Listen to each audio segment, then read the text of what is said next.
Hello YouTube world. Hey, just a follow-up today on my video on how to load a ATV into a Honda Ridgeline, or actually any truck for that matter. I had a number of messages asking me what do I do with the trifold ramps once I've loaded the ATV. And basically this is it right here. I mean, my trifold ramps fold up, they slide under this ATV. Actually, this is a straight axle 300cc quad right here, but I've also got a king quad with independent suspension, and either way, they slide underneath.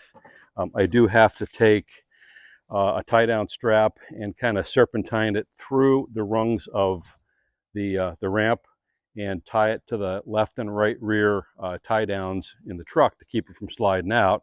Obviously, that's important. And I just have a blanket folded underneath to keep it from scratching up my tailgate. But that's basically it right there. You could put them on the side, but it could scratch the side of your quad. I prefer to keep them right here.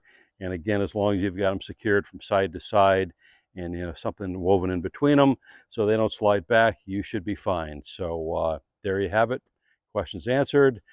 Thanks a lot for viewing my last video and this one as well. Like, subscribe, and I'll see you on the next one. Thanks.